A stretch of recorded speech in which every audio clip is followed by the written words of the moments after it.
Okay, this is my video, post-fight video for Kubrat Pulev versus Tony Thompson. Now, coming into this fight, a lot of people, and I mean a lot of people, were picking Tony Thompson to win the fight. I think basically because Thompson had produced two great performances against David Price. But David Price is not Kubrat Pulev, and that is not the thinking I had when this fight was announced, because I took into my thinking what were people saying before David Price fought Tony Thompson, and I listened to some very good American writers, and they said that Tony Thompson was the sort of fighter that if you put pressure on him and you begin to bully him and he begins to think that he can't win the fight, he will mentally fade quickly in a fight.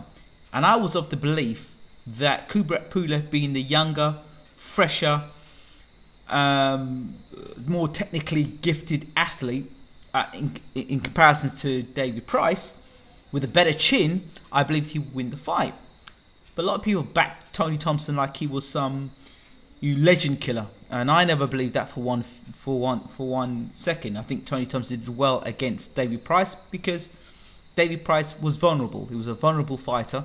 I think he was vulnerable before he fought. He was vulnerable in the first fight, because Price had not fought anybody of any note, and then he fought somebody who had fought Vladimir Klitschko twice for the world title. So, Tony Thompson's credentials were more proven than David Price's going into that fight.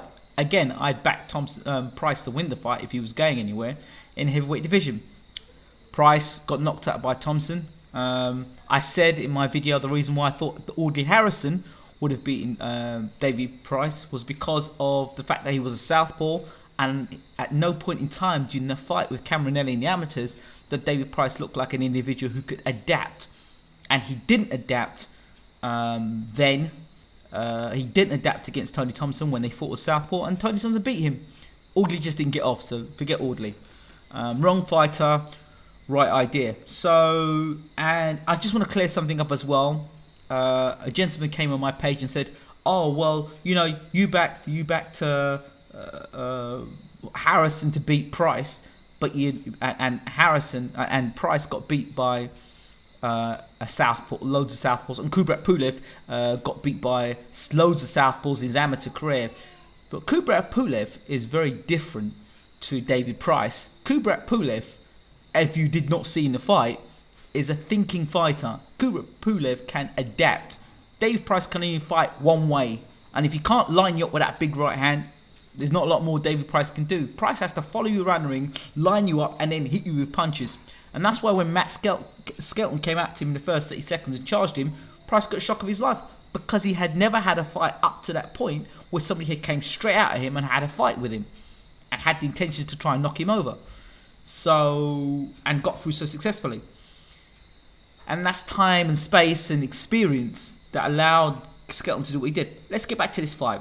So, the first 3 rounds of the fight. Now, at no point in the time do these Box Nation commentators, sorry Barry, do these boxing commentators mention the fact that Kubrat Pulev had not fought for over a year. Now, first take that into consideration. A second thing to take into consideration, he was fighting a dangerous southpaw who was looking to line up with the left hand, and it just came off 2 wins against David Price, right? So not only Tony Thompson is an experienced, wild, crafty veteran that he can punch, and a lot of people expecting Thompson to knock Pulev out. So Pulev takes the first 3 rounds almost like a scouting mission to kind of work out what Tony Thompson brings to the table. He was trying to work him out. Thompson looks like he can win this fight. This is the 3rd round of a 12-round fight. It wasn't a 3-round amateur bout, it was a 12-round bout. And there was no way I felt that Thompson was going to be fresher going into rounds 9, 10, 11 and 12. Because I thought that eventually Kubrat Pulev would have found the range, start landing punches and make a breakthrough. He did. But every so often, Thompson was landing sneaky little left hands. So, and he took the punch. He took Thompson's punch, right? So all these people out there at the moment, they're saying, Pulev, if he fights Klitschko, wait, hold on a second. You got from Thompson And then you say jump to Klitschko. Well, hold on a second. Where did that come from? I think that Pulev did well tonight. A man who's had a year layoff. Listen, Vladimir Klitschko was in no rush to fight Pulev. All those people out there are saying, Pulev ain't ready for Vladimir Klitschko. Let me tell you something, right? Pulev showed tonight adaptability. He showed that if one thing doesn't work, he can change. He showed a good chin. He showed a good engine. He showed good footwork. He showed good boxing ability. So to all you people out there think, Klitschko's going to knock Pulev off. And listen, he stands a better chance than Alexander Povetkin does, to be honest. Right? Because Povetkin's going to stand and look at him. Pulev's not a man who's going to be mentally scared of Klitschko either. I don't believe that either. I think Pulev looks a man who's ready to fight. Okay? And he showed maturity in there when putting his punches together. And he was able, when Pulev actually got into gear, when he stepped into gear and stepped up again, actually said, right, I'm ready to work you out and fight you. Tony Thompson was no match for him. So how highly do you rank Tony Thompson? When Tony Thompson stepped in the ring, he was the next. He was the next best heavyweight in the world, next to Vitaly and Vladimir Klitschko. Now Pulev beats him. Tony Thompson, well, he's old and you know, he didn't look too great against Tony Thompson. What do you want? What do you boxing fans, what do you boxing pundits want?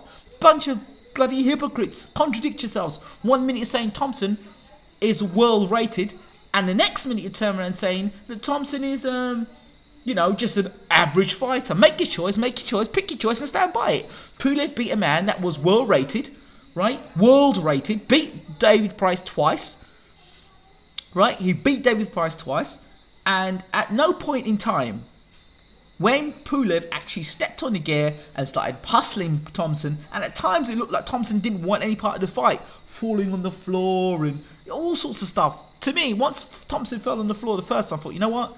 He doesn't want this anymore. He's not interested in this fight no more. And Pulev just broke him down, took his time breaking him down. And I don't think that Pulev went looking for a knockout, because against a guy like Thompson, if Thompson would have caught Pulev a few times, and because Pulev's legs didn't go, it didn't mean he wasn't significantly hurt in the fight. He may have been hurt by one or two of the shots in the fight. And so therefore, in the fight, there were moments where I felt that, Pulev may have been stung by Thompson, which made him think, you know what, I can't rush in and throw them punches like I normally do. That's just thinking. That's just boxing to think. So that's how I see it. That's how I see things. So a great fight for Pulev, and the future looks great for Pulev. And as for Tony Thompson, Chisora would be a good fight.